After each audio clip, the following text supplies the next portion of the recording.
We are back with Nicki's Bachelor Sunday, which apparently now is getting changed to the day after the show instead of Sunday, because that's what you guys all voted for on Instagram. But honestly, I'm pretty excited about it because it was really hard for me to wait until now to share all my thoughts. So I don't know if you guys caught this in my first video, but when I predicted the winner, I showed you guys a picture and I said his name was Luke.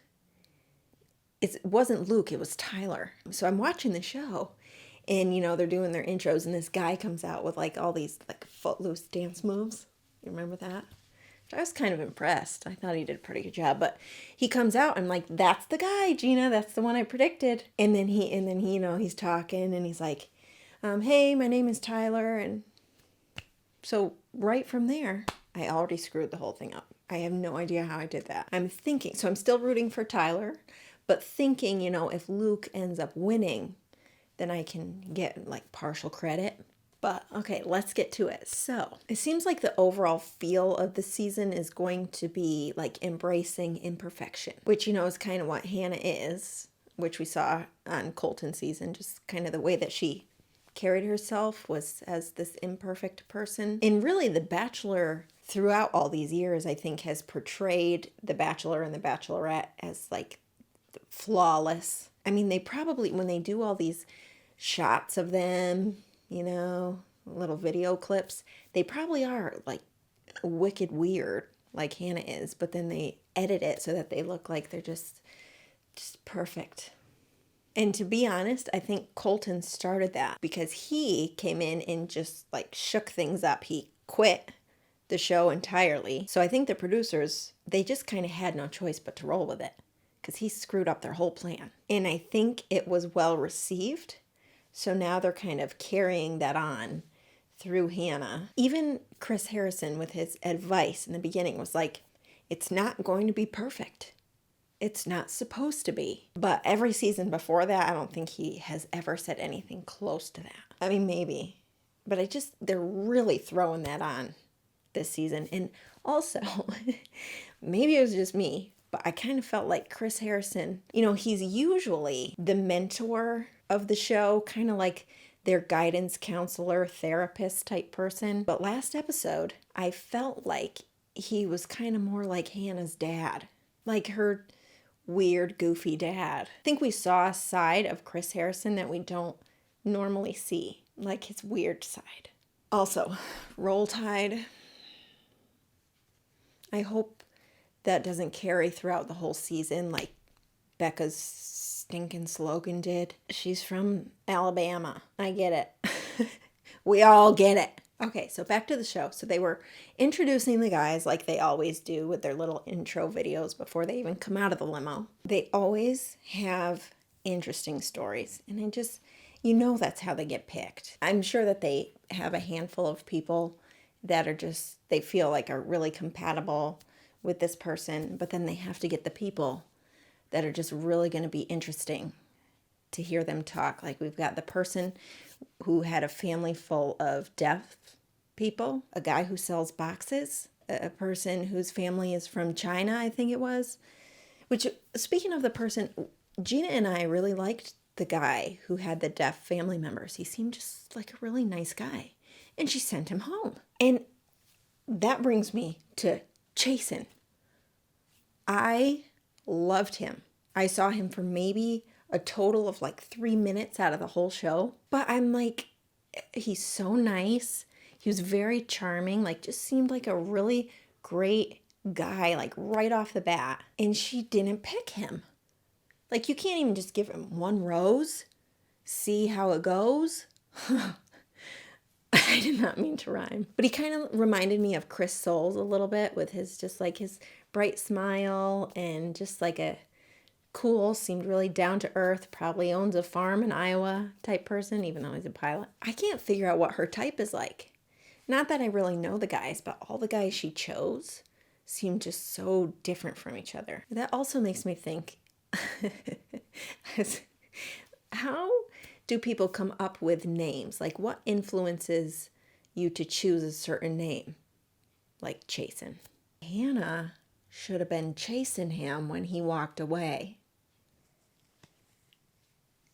If you didn't know already, I have terrible jokes. And then there was John Paul Jones, who's also known as John Paul Jones or something like that. He reminds me of like the typical Disney Channel heartthrob, like that guy from Lizzie McGuire and the guy from Brink. You know, they had like that long, beachy blonde hair. And then like a little mix of Heath Ledger, except not Heath Ledger. Like it doesn't have the Heath Ledger swag or the handsomeness, just the all-around wonderfulness of Heath Ledger. But anyway, I can't really figure this guy out. Like, I don't know if he's going to be entertaining, if he's just kind of weird. He was, like, interesting. And, yeah, I don't know about him yet. And then another guy, Connor, I liked him. We didn't see a lot of him, but he seemed like he was like a cute guy, seemed genuine and normal, but still charming. Just seemed like he's kind of maybe a dark horse, I feel. You know, like doesn't stand out a lot, but could be a real potential front runner. Except I think he might have been one of the people wearing short pants. There were a lot of people that night wearing short pants, like above their ankles. And I don't know if that's a new trend, but it was just really odd to me. Why wear pants like that? And you're going to have to understand, I'm a noticer. I notice a lot of weird things. So I'm going to be bringing up a lot of random things throughout this series. And then you're probably going to notice it too. So sorry in advance. So we get to the cocktail hour, which to me wasn't that exciting. But actually, I thought she did a good job at her speech, her like intro speech. I think it might have been a little rehearsed, but I got to say, if it were me, I probably would have rehearsed it too. And then, of course, she says, I really think my husband is in this room. Which is what they all say. All of them say it. I mean, I guess that's the point of the show, but it had me thinking.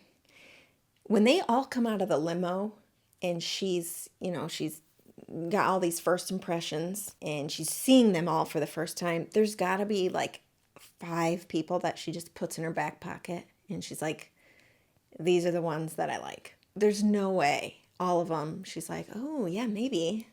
No, she's got her select ones, I bet you. I wish we could interview the previous ones and see if they knew, like right off the bat, which ones they wanted to keep around. And then all the other ones are kind of just like, hey, producers, who do you want me to keep here?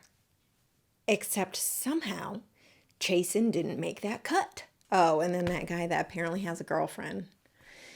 That to me was a setup. Like they knew what they were doing. Let's just bring in Demi and Katie just randomly to spy in the van and see if they or what they think of all these people and do some research. And no, you planned that. Now I think Hannah genuinely didn't know. I don't think she had any idea. But everybody else, I think they knew. I mean, good for her for making him leave. But it just all was a little, you know, gives me like a bad taste in my mouth when I know something is set up. That was set up. Becca's ex-boyfriend, set up. I mean, it's I still enjoy it. Just saying, it's a setup. So one of the Lukes got the first impression rose, which I felt like he deserved it. But I'm a little skeptical about him. Right now, I like him. He seemed like he really liked Hannah, but that's the thing that I'm not sure about. I can't tell if he's just like naturally a sap and just really, really adores her, or if he's got that charm, he knows what he's doing, kind of working his angles type thing. I think that could also be the case. I don't know yet, because you know he's a front runner already.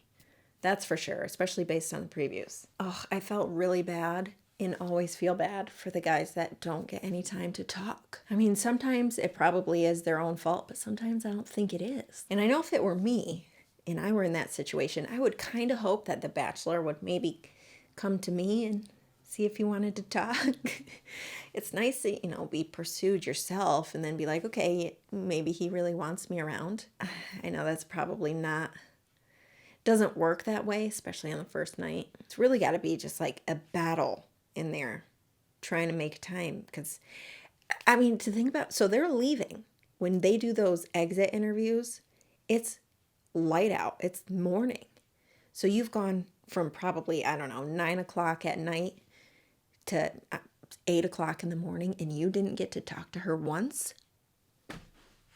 That's crazy to me. And wouldn't she want to try to talk to everyone? Like, you've got 30 guys here.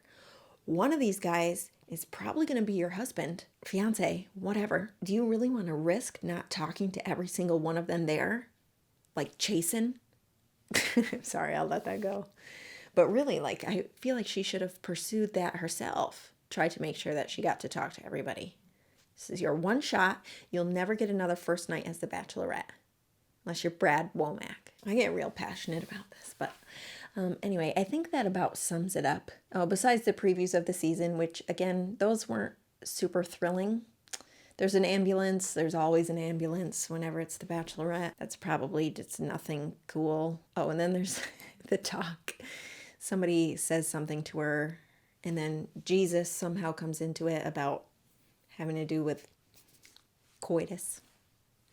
My niece and nephews watch this. I have to use appropriate language. But I think it's going to be a fun season to watch. It's always fun. And I like Hannah. I do like her so far. I think she smiles a lot. She's got a good, fun energy. And she's got kind of this awkward confidence about her, which I like. I think she's going to do a good job. So that's it for week 1. Sorry to confuse you guys. I will see you on Tuesday, not on Sunday. So like 2 days from now. And I need you to think of a new name for me because now Nicki's Bachelor Sunday is out the door. That's it for this week, and I will see you guys later.